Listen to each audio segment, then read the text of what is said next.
से आंसू रोके न रुकाए, आया दिन रक्षा बंधन का।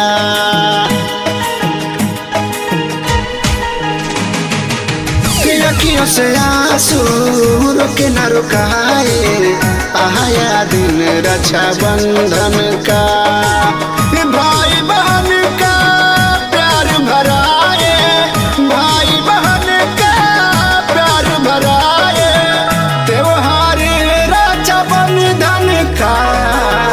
अखियों से आंसू रोके न रुकाए, आया दिन रक्षा बंधन का।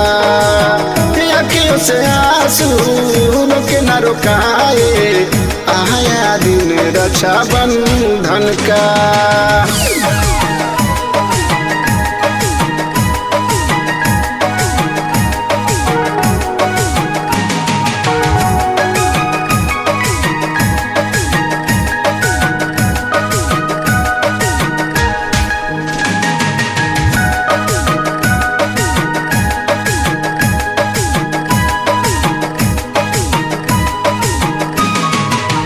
डोर हर रिश्ते का भैया निभाना, वादा ना भूल जाना।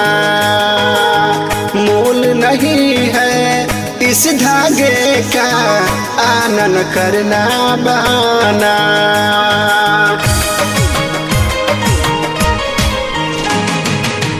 डोर हर रिश्ते का भैया निभाना, वादा ना भूल जाना।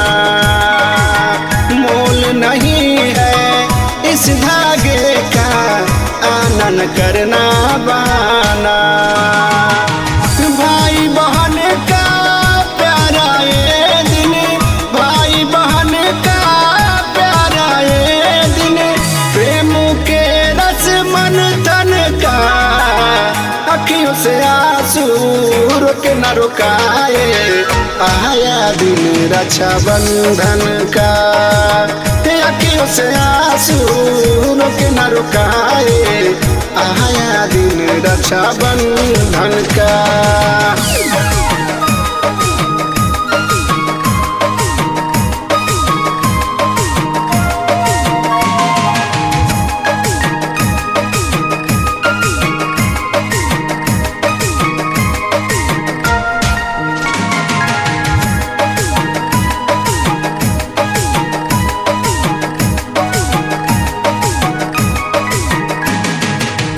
तेरे सिवा ना कोई मेरा है भैया मेरे इस जग में।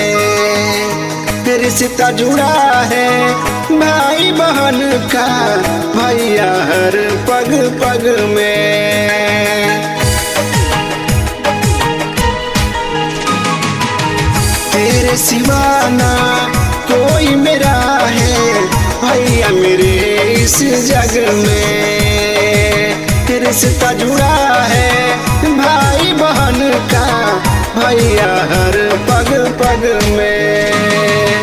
सुनील मुकेश अब सब कुछ भुला के, सुनील मुकेश अब सब कुछ भुला के, आना छोड़ सारा अर्चन का। अखियों से आंसू रोके न रुकाए, आया दिन रक्षा बंधन का। अखियों से आंसू रोके न रुकाए, आया दिन रक्षा बंधन का।